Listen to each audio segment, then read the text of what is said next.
하나님이 주시는 믿음의 꿈을 꾸고 살아갑시다. 잘 오셨습니다. 손을 이렇게 드시고 앞뒤 좌우에 환영합니다. 반갑습니다. 뒤도 보시고 옆도 보시고 인사해 주시기 바랍니다. 하나님은 오늘 요셉에게 꿈을 꾸게 하시는 장면이 나오는데 그 근거 구절이 창세기 37장 5절에 나옵니다. 자, 한 줄만 읽어볼까요? 창세기 37장 5절 다 같이 시작. 요셉이 꿈을 꾸고, 여기까지요. 요셉이 꿈을 꿨다. 하나님이 요셉에게 믿음의 꿈을 꾸게 하셨다라는 내용이 되겠습니다. 또다시 창세기 37장 9절 말씀을 한 문장만 읽어보겠습니다. 37장 9절 시작. 요셉이 다시 꿈을 꾸고, 요셉이 꿈을 꾸고 요셉이 또다시 꿈을 꾸는 장면을 성경은 반복적으로 강조하고 있습니다. 이 꿈은 요셉 스스로 꾼 꿈이 아니라 하나님이 요셉으로 하여금 믿음의 꿈을 집어넣어 주신 것입니다. 요셉은 믿음의 꿈을 마음속에 가지고 살았어요. 사람의 마음속에 가득 차 있는 것이 말로 표현되는 법입니다. 요셉은 항상 하나님이 자신에게 주신 꿈을 말하고 다녔습니다.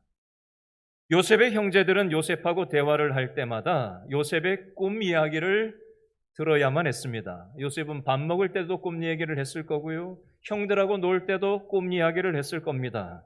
요셉의 형제들은 요셉이 시도 때도 없이 하는 이 꿈 얘기를 듣고 어떻게 반응했을까요? 그 표현이 창세기 37장 5절 뒷부분에 나오는데, 자, 37장 5절 한번 읽어볼까요? 다 같이 시작. 요셉이 꿈을 꾸고 자기 형들에게 말하매 그들이 그를 더욱 어떻게 했다? 미워하였다. 요셉이 요셉의 형들한테 꿈 얘기를 자꾸 하니까 형들이 듣고는 요셉을 미워했다라고 되어 있고요. 37장 8절 말씀 제일 끝에도 보니까 꿈 얘기를 들은 형제들이 요셉을 8절 넷째 줄 끝에 보니까 더욱 미워했다. 37장 11절 말씀에 보니까 꿈 얘기를 자꾸 하니까 37장 11절에 그의 형들은 요셉을 어떻게 했다? 시기 질투했다라는 표현이 반복 강조되고 있습니다. 요셉이 만날 때마다 꿈 이야기를 자꾸 하니까 옆에 있던 요셉의 형제들이 요셉에게 별명을 하나 지어줬습니다. 요셉의 별명이 창세기 37장 19절 말씀에 나오는데, 자, 19절을 다시 한번 읽어보겠습니다. 시작. 서로 이르되 어떤 자? 꿈꾸는 자가 오는도다. 야, 저 꿈쟁이 요셉이 오고 있다라고, 저놈 저 맨날 꿈 얘기하는 저놈, 요셉 저놈 하면서 요셉 별명을 자기들끼리 형제들이, 나머지 10명의 형제들이 부르는 겁니다. 자, 오늘 본문을 이해하기 위해서 창세기 37장 18절과 18절을 더 한번 읽어보겠습니다. 18, 19, 20절까지 한번 묶어서 다 읽어볼까요? 37장 18, 19, 20절까지 다 같이요. 시작. 요셉이 그들에게 가까이 오기 전에 그들이 요셉을 멀리서 보고 죽이기를 꾀하여 서로 이르되 꿈꾸는 자가 오는도다. 자, 그를 죽여 한 구덩이에 던지고 우리가 말하기를 악한 짐승이 그를 잡아먹었다 하자. 그의 꿈이 어떻게 되는지를 우리가 볼 것이니라 하는지라. 아멘. 오늘 본문의 말씀을 이해하기 위해서 전후 문맥 배경을 좀 설명을 드리겠습니다. 요셉의 아버지 이름은 뭐지요? 야곱입니다. 야곱은 부인이 4명이에요. 4명한테서 아들 12명을 낳습니다. 요셉은 11번째 아들입니다. 요셉 위로 10명의 형들이 있어요. 배가 다른 형제들이죠. 아버지는 같은데 부인은 다른 엄마를 통해서 각각 4명의 여인으로부터 12명의 아들들이 태어나게 되는데 요셉은 11번째 아들이 되겠습니다. 어쨌든 아버지는 같아요. 부인은 다르지만, 엄마는 다르지만 한 집에서 산 거예요. 그런데 그 중에 하나 요셉이 맨날 아버지의 사랑을 독차지를 합니다. 4여인 중에 가장 사랑한 여인이 라헬이었는데 라헬의 첫째 아들이 바로 요셉이었거든요. 그래서 채색 옷을 입히고 아주 편애를 아버지 야곱이 요셉한테 했습니다. 그러니 이 나머지 형제들이 요셉을 볼 때마다 별로 달갑게 보지 않았는데다가 안 그래도 미운데 거기다가 뽐내기까지 계속하니까 더더구나 미움을 받았겠죠. 계속 미움을 받았겠죠. 시기 질투 속에 살아갔습니다. 그래서 그 당시에 중동은 요즘도 중동 지역에 유목 생활을 많이 하거든요. 지금도 러시아를 중심으로 한 초원이 많은 나라, 또 중동 지역 이런 데 가보면 요즘도 중앙아시아 같은 지역에 가면은 유목 생활을 많이 합니다. 양과 염소를 데리고 뭐 하루 저녁에 돌아오기도 하고 풀 뜯어 먹이고 돌아오기도 하지만 풀 있는 곳을 따라서 몇 달씩 집을 비워서 가고 여인들만 남아가지고 생활하는 것을 여러분 세계 테마기행이나 세상은 넓다 뭐 이런저런 프로그램을 통해서 여러분 보신 적이 있을 겁니다. 이 고대 사회는 유목 생활을 중동에서는 했었고 오늘 성경 야곱의 이 형제들도 유목 생활을 했습니다. 그래서 몇 달 동안 아버지 심부름으로 양떼들을 거느리고 여기저기 초지를 따라서 이동하고 있었습니다. 아버지가 살던 곳으로부터 한 80km 떨어져 있었던 세겜이라는 지역, 37장 13절에 형들이 세겜에서 양을 치고 있지 않냐, 요셉이 네가 형들이 지금 유목 생활을 잘 하고 있는지 가서 내 심부름을 좀 하고 와라 라고 아버지 야곱이 요셉한테 시키죠. 형제들이 있는 유목 생활을 하고 있는 세겜의 수소문에서 찾아갔는데 형제들이 거기서 풀을 다 뜯어 먹이고 없으니까 또 다른 곳 도단으로 이동했다라는 얘기를 듣습니다. 37장 17절 둘째 줄에 도단이라는 표현이 나옵니다. 또 다시 20km 지점으로 또 이동을 한 거예요. 합쳐서 100km로 이동을 해서 유목 생활을 계속하고 있는 거죠. 몇 달 동안 그렇게 지내고 있었어요. 아버지 야곱의 심부름을 받아서 이 세겜으로 또 도단으로 이제 형제들을 찾아서 이제 저 멀리에서 요셉이 이제 나타난 거예요. 채색 옷을 입고, 그죠? 그 미운 털이 박힌 요셉이 형님들이 유목 생활을 하는 곳으로 이제 찾아오고 있는 겁니다. 이때 37장 18절 말씀해 보니까 요셉이 형제들에게 가까이 오기 전에 형제들이 요셉을 멀리서 보고 무엇을 꾀했다고 돼 있어요? 18절에 죽이기를 꾀하여 작당을 한 거죠. 서로 이르되 꼼쟁이 저놈 오고 있다. 20절에 자 그를 죽여 한 구덩이에 던지고 우리가 말하기를 악한 짐승이 요셉을 잡아먹었다고 하자. 그의 꿈이 이놈의 자식이 맨날 꿈 얘기를 했는데 네가 이렇게 해도 네 꿈이 이루어지는지 안 이루어지는지 우리가 볼 거다 라고 하면서 자신들끼리 작당을 하고 있는 모습이 나옵니다. 이게 전후문맥 배경인데요. 제가 이것을 이런 다른 측면으로 한번 표현을 해보겠습니다. 저를 한번 따라 하시죠. 하나님은 믿음의 사람들에게 꿈을 주십니다. 반대말도 있어요. 사단 마귀는 어떻게 하냐면 하나님이 우리에게 주신 믿음의 꿈을 없애버리려고 합니다. 저는 언젠가 이 성경 20절 말씀을 읽으면서 사단이 하는 말처럼 여겨졌어요. 네가 꿈이 있다고? 네 꿈이 이루어지는지 안 이루어지는지 한번 보자 라고 하면서 이 영적인 세력이 사단 마귀가 하나님이 우리에게 주신 믿음의 생각을 짓밟고 믿음의 꿈을 향해서 나가지 못하게 가로막는 그런 느낌을 제가 강력하게 이 말씀을 읽으면서 받았던 적이 있습니다. 하나님은 저와 여러분들에게도 믿음의 꿈을 주셨어요. 그런데 사단 마귀는 어떤 방식을 통해서든 믿음의 꿈이 현실화되지 못하게 만드는 그런 방식을 사용합니다. 오늘 성경에 보니까 이 표현이 구덩이라는 표현으로 반복 강조되고 있는데, 자 37장 20절 말씀 첫째 줄에 보니까 구덩이라는 표현이 있죠. 또 22절 둘째 줄에 보니까 구덩이라는 단어가 나오죠. 24절에도 보니까 구덩이라는 표현이 두 번 반복되어서 기록되어져 있습니다. 28절 둘째 줄에도 구덩이라는 표현이 있고요. 29절에도 구덩이라는 표현이 굉장히 많이 반복되어서 성경에 강조하고 있습니다. 여러분 어린 시절에 뒷산에 올라가서 놀다 보면 방공호라고 해가지고 이렇게 땅을 파놓은 것을 여러분 보신 적이 있을 겁니다. 그렇죠? 또 우리 남성들 같은 경우는 군대 생활을 할 때 보면은 이렇게 땅을 이렇게 파놓고, 그죠? 그 안에 들어가서 이제 작전을 수행하고 훈련을 받았던 군대 생활을 다 경험해 보셨을 겁니다. 우리나라에 무언가 파놓는 그런 방식은 높이가 낮아요. 그래서 밀어서 어떻게 그 구덩이 안에 들어갔다고 하더라도 자기 힘으로 자력으로 거기에서 스스로 나올 수가 있는 높이 깊이입니다. 그런데 오늘 성경에 나오는 이 구덩이는 그런 야트막한 구덩이가 아니라 아주 깊이 파놓아서 사람이 스스로의 힘으로는 그 구덩이에서 벗어날 수 없는 그런 깊이의 이 구덩이가 되겠습니다. 우리나라 날씨하고 이스라엘의 날씨는 다르죠. 우리나라는 사시사철 비가 오는 날씨지만 물론 여름에 집중호우가 있긴 하지만 이스라엘의 날씨와는 비할 바가 못 됩니다. 이스라엘은 건기가 있고요. 비가 아예 안 오는 시점이 있고요. 또 이 건기가 있다면 또 반대로 우기가 있어서 비가 왕창 올 때가 또 있습니다. 바짝 말라 있는데 비가 왕창 오는 그 기간이 되면은 거기에 그냥 빗물이 확 휩쓸려 가는 것을 볼 수가 있습니다.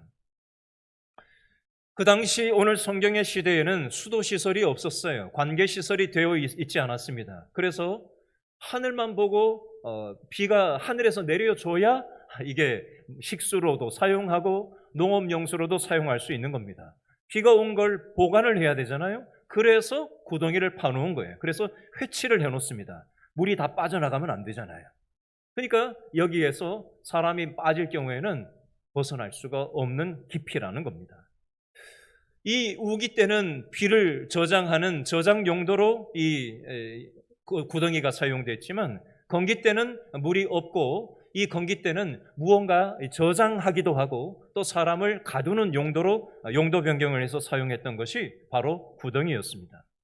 이 구덩이에 10명의 형제들이 요셉을 집어넣은 거예요. 그래서 요셉은 자기 자력으로 그 구덩이에서 나올 수 없게 된 그런 상황입니다. 이걸 무엇이라고 표현할 수 있냐면 인생의 역경을 상징합니다. 여러분, 우리는 이 세상 살다 보면 가정에서 자녀 문제도 있고 부부 문제도 있고 재정 문제도 있고, 그죠? 가족 중에 누가 아파가지고 또 힘든 일을 겪을 때도 있습니다. 가정에 가지가지 문제가 있지 않아요? 또 직장 생활하면서 여러 가지 직장에 애환이 있지 않습니까? 어려움이 있지 않아요? 평생 직장이 없지 않습니까? 그래서 직장 생활하기가 인간관계 때문에 얼마나 힘든 일이 많이 있는지 몰라요. 가정이든 직장이든 세상을 살아가든 우리는 어떤 방식을 통해서든 인생의 역경이라는 걸 만날 때가 있습니다. 나만의 구덩이에 빠질 때가 있어요. 그것 때문에 우리는 실망할 때가 있습니다. 좌절할 때가 있어요. 낙심이 찾아올 때도 있습니다. 그것 때문에 불평이 나올 때가 있어요. 혼란스러울 때가 있습니다. 이해하지 못하는 현실에 맞닥뜨릴 때가 있다는 겁니다. 자, 어떻게 해야 될까요? 내 힘으로 이 인생의 역경을 해결할 수 없는 불능의 상태가 우리의 현실에 맞닥뜨렸을 때 우리는 어떻게 하면 좋을까요? 여러분, 요셉에게 주신 꿈을 요셉 스스로 꾼 게 아니라 하나님이 요셉에게 꿈을 주셨다고 했습니다. 사단 마귀는 요셉의 꿈을 빼앗으려고 달려듭니다. 이때 하나님은 뒷짐만 지고 계실까요? 하나님은 구경만 하시는 하나님이실까요? 아니에요. 하나님은 요셉에게 꿈을 주시기도 하지만 하나님은 요셉의 꿈을 보존시키시기 위해서 요셉의 꿈을 도와주시기를 원하셔서 하나님은 요셉의 삶 가운데 섭리의 사람들, 돕는 사람들을 보내주시는 하나님이시라는 겁니다. 자, 섭리의 사람 첫 번째 누가 나오냐면요, 창세기 37장 21절, 22절 누가 어떤 역할을 하는지 창세기 37장 21절 2절을 다 같이 읽어볼까요? 시작. 누가? 루벤이 듣고 요셉을 그들의 손에서 어떻게 하려고? 구원하려 하여 이르되 우리가 그의 생명은 해치지 말자. 누가?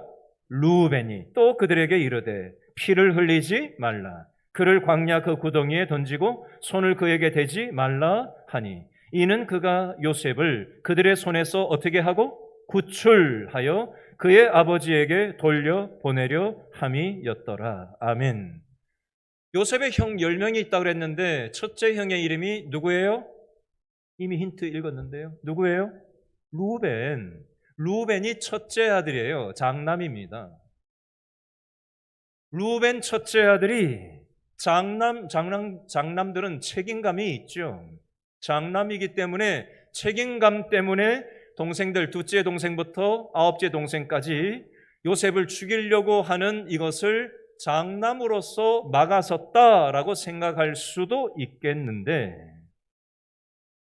루벤이 과거가 있는 사람이에요. 루벤이 어떤 과거가 있었냐?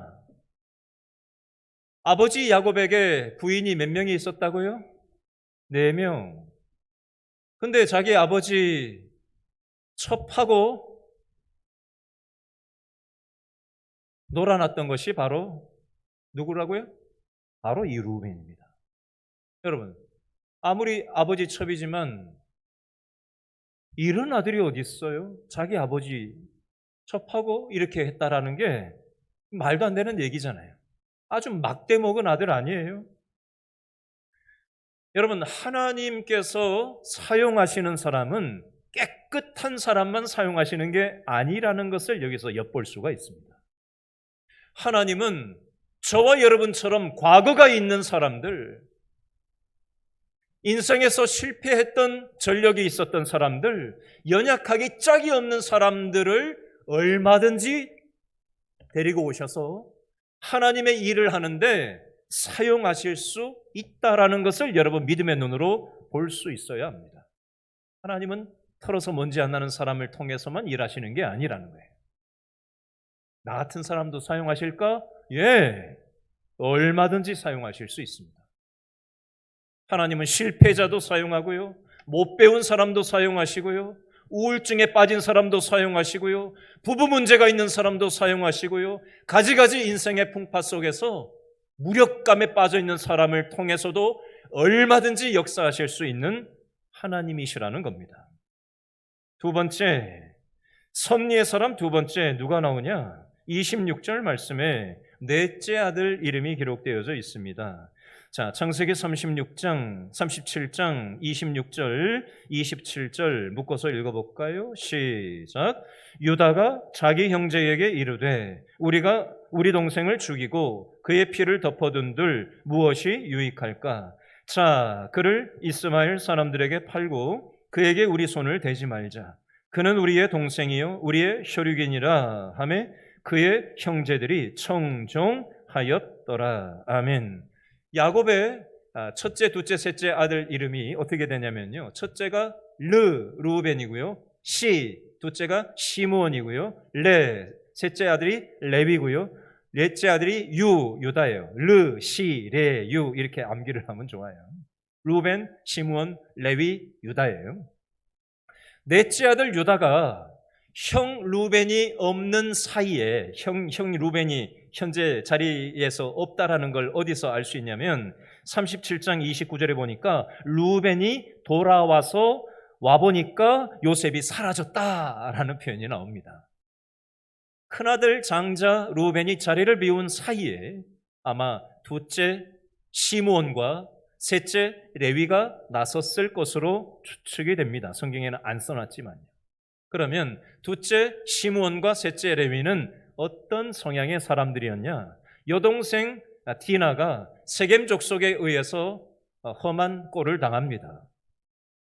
그래서 결혼하겠다고 가짜로 얘기를 하고는 할례를 받아야 우리 민족하고 우리 집안하고 결혼을 맺을 수 있다라고 거짓말을 합니다. 그래서 할례를 받은 이방 족속인 세겜 족속이 전체가 남자들이 할례를 받고 제 힘을 쓰지 못하는 틈을 타서 이 둘째 아들 시므온과 셋째 아들 레위가 사람들을 이끌고 와서 칼로 집단 학살극을 벌이는 장면이 성경에는 다 써 있습니다. 굉장히 잔인한 사람이 바로 시므온 둘째 아들이요, 또 레위가 셋째 아들이 굉장히 잔인한 성향의 사람들이었다는 겁니다. 큰형 장자 루벤이 없는 틈에 이 잔인한 성향을 가진 사람들이 나서서 저놈 요셉을 죽여버리자라고 얘기했겠죠. 왜? 추측을 해보는 겁니다. 왜요? 요셉은 아버지의 아주 총애를 받고 있었고 채색 옷을 입고 항상 형들이 잘못하는 것을 어릴 때부터 고자질을 했던 그런 과거가 있었거든요. 근데 아버지가 사랑하는 그 아들 요셉을 지금 죽이려고 한다라는 것을 요셉이 지금 알게 됐잖아요. 그러니까 요셉을 살려서 그냥 돌려보냈을 때 요셉이 아버지 야곱한테 당연히 얘기를 할 거라는 거죠. 그러니까 저놈을 죽여버려야 된다. 싹을 잘라버려야 된다. 이렇게 얘기했을 겁니다. 이때 넷째 아들 유다가 나서서 그 말이 맞다. 그러나 요셉이 우리 형제가 아니냐. 엄마는 달라도 아버지는 같지 않냐. 죽이는 건 좀 아닌 것 같다. 차라리 다른 나라에 인신매매를 해서 팔아넘기자. 그러면 다른 나라에 가서 살면 우리나라에 이제 평생 볼 일이 없을 거 아니냐. 그렇게 이제 합의를 보는 내용이 26절, 27절의 그 내용이에요. 그러면 넷째 아들인 유다는 항상 이렇게 나서서 좋은 면모만 있는 아들이었냐? 그렇지도 않아요. 바로 다음 장 창세기 37장에 보면 창세기 38장 1절 제일 위에 보면 제목이 뭐라고 달려 있어요? 38장 위에 유다와 며느리 다말에 대한 내용입니다. 성경 아시는 분도 있겠지만 시아버지 유다와 며느리 다말 사이에 있어서는 안 되는 일이 성경에 말도 안 되는 요즘 세상에 있지도 않는 이런 일들이 이 성경에 버젓이 기록이 되어져 있습니다. 분별력을 잃어버린 이 시아버지 유다. 유다 역시도 어떨 때는 하나님께 쓰임받기도 했지만 어떨 때는 아주 어떻게 이런 행동을 할 수 있나 싶은 그런 부족하고 연약한 모습이 유다에게도 있더라는 겁니다. 여러분, 하나님은 완벽한 사람을 통해서만 하나님을 일을 하는 게 아니에요. 실패가 있고 연약한 면모가 있을지라도 그 사람이 하나님 앞에 서 있을 때 하나님께서는 사용하시는 것입니다. 이때 지금 유다를 하나님이 섭리의 사람 두 번째로 사용하시는 모습이 26절, 27절에 나와요. 죽이지 않고 팔아넘기는 것으로 합의 보는 데 있어서 유다가 앞장을 섭니다. 세 번째, 섭리의 사람들이 28절 말씀에 나오는데, 자, 28절을 다 같이 읽어볼까요? 시작. 언제? 그때에 누가? 미디안 사람 상인들이 지나가고 있는지라 형들이 요셉을 구덩이에서 끌어올리고 은 20의 그를 이스마엘 사람들에게 팔매 그 상인들이 요셉을 데리고 애굽으로 갔더라. 아멘. 자, 여기 보면 섭리의 사람들 세 번째 미디안 사람 상인들이 나옵니다. 여러분, 세계 테마기행 같은 데 보면 실크로드라고 하는 길이 요즘도 있죠. 그죠? 우리가 그곳을 직접 가지는 못하지만 요즘 뭐 자료가 하도 많으니까 실크로드가 어떤지 저도 영상을 통해서 봤던 적이 있어요. 이 동아시아, 서쪽 아시아 지역을 비롯해서 동아시아 쪽으로부터 해서 이 중동을 거쳐서 아프리카로 연결하는 이 길목에 있는 길 이름이 실크로드라고 합니다. 그 당시 고대 사회에서 무역하려고 다녔던, 산을 넘어서 다녔던 그 무역 길이 실크로드라고 불립니다. 이 길을 중동과 아프리카를 오갔던 무역을 하던 사람들이 바로 방금 읽은 28절의 미디안 사람 상인들이에요. 이 사람들이 아프리카와 중동 사이를 오가면서 무역을 하기 위해서 왔다 갔다 하고 있었는데 이때 요셉이 갇혀 있었던 바로 그 구덩이 근처를 지나가다가 요셉의 형제들과 딱 만나는 거예요. 28절에 보니까 그때에라고 되어 있는데 저를 따라합니다. 섭리의 시간. 이게 하나님이 역사하시는 섭리의 시간이라는 거예요. 하나님의 시간이라고도 하고요. 하나님의 타이밍, 영어로 표현하면 하나님의 타이밍이라고, 하나님의 타이밍이 아주 절묘하다 이렇게 얘기하잖아요. 미디안 사람 상인들은 세 번째 섭리의 사람을 얘기하는 겁니다. 하나님이 요셉의 꿈을 도와주기 원하시고 보존하기를 원하셔서 미디안 사람 상인들이 하필 딱 요때 여기를 딱 지나가는 거예요. 세상 사람들은 이 상황을 어떻게 얘기하냐면 그거 우연이다. 인연이다. 뭐 이렇게 얘기하죠. 그러나 우리 믿음의 사람들은 이걸 뭐라고 얘기하냐면 하나님의 섭리라고 얘기합니다. 하나님의 계획 속에서 우리의 실수도 우리의 실패도 우리의 연약함도 하나님은 들어 사용하셔서 결국에는 하나님이 가장 기뻐하시는 것으로 모든 것이 합력하여 선을 이루어 나가시기 위해서 하나님은 우리의 실패까지도 연약함까지도 합력하여 들어 사용하신다는 겁니다. 연약한 과거가 있었던 루벤을 사용하시고 연약한 면모가 있는 유다를 사용하시고 또 미디안 사람들을 상인들을 사용하셔서 요셉이 이집트로 인신매매되게 하시고 또 억울하게 또 감옥에 들어가게 하시고 또 감옥에서 정치범 수용소인 그 감옥에서 이집트 바로왕의 최측근 사람들을 만나서 이집트의 총리가 되게 하시는 하나님의 그 놀라운 큰 그림이 이 속에 배어져 있다라는 것입니다. 여러분, 제가 질문을 바꿔서 이렇게 한번 질문을 해보겠습니다. 만약에 요셉을 다들 형제들이 죽이려고 달려들고 있는데 다 죽이자고 하는데 큰아들 루벤이 요셉 죽이는 걸 막아서지 않았다면 어떻게 됐을까요? 요셉은 죽고 말았을 겁니다. 큰아들 루벤이 자리를 비운 사이에 나머지 9명의 형제들이 형 없는 사이에 요셉을 죽여버리자 저는 분명히 살려놨다가는 아버지한테 고자질을 하고 아버지가 가만히 있지 않을 거다라고 얘기할 때 넷째 유다가 두 번째로 막아서지 않았다면 어떻게 됐을까요? 요셉은 역시 죽고 말았을 겁니다. 만약에 미디안 사람 상인들이 마침 이때에 요셉의 구덩이 근처를 지나지 않았다면 어떻게 됐을까요? 요셉은 이집트로 갈 일이 없었을 겁니다. 이 미디안 사람 상인들은 이집트만 간 게 아니었거든요. 그 당시에 노예 무역이 있었던 시절이었기 때문에 다른 나라에 갖다 팔 수도 있었어요, 요셉을. 이집트 아닌 다른 나라에 갖다 팔 수도 있었다고요. 그런데 마침 이집트에다가 요셉을 인신매매하고 노예 시장에 내놓고 돈을 받습니다. 다른 집에 팔려갔을 수도 있는데 마침 시위대장 보디발의 집에 팔려갑니다. 요즘으로 치면 국방부 장관급에 해당하는 사람이에요. 이집트의 국방부 장관 집에 보디발의 집에 마침 팔려가는 겁니다. 만일에 보디발의 아내가 요셉을 유혹하지 않았다면 어떻게 됐을까요? 감옥에 들어갈 일은 없었을 겁니다. 인생의 역경을 만나지 않았을 거예요. 그러나 그 인생의 역경, 억울하게 성폭행 미수라는 억울함을 뒤집어쓰고 감옥에 들어갔기 때문에 이집트 왕의 최측근인 사람들, 요즘으로 치면 이집트의 총리, 이집트의 핵심 측근이 이제 정치범 수용소인 보디발의 감옥에 함께 정치범으로 들어와 있었을 때 여기에서 요셉이 만나게 된 겁니다. 그래서 수년 동안 그 사람들로부터 정치 수업을 받게 되고 마음을 관리하는 법도 배우고 그래서 이집트의 총리가 되기까지 하나님은 1년에 이 모든 요셉의 삶 가운데 죽을 고비도 넘기고 그죠? 억울한 일도 만나고 시기 질투도 당하고 가지가지 어려움을 겪고 감옥 수감 생활도 하고 하나님은 그 모든 시간들을 통해서 하나님의 섭리를 이루는 하나님의 재료로 요셉의 역경을, 요셉의 인생 구덩이를 사용하셨다라는 겁니다.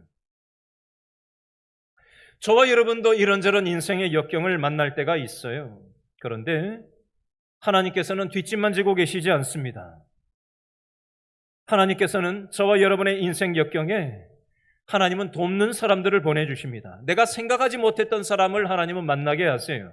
그래서 다시 믿음의 꿈을 꾸게 하십니다.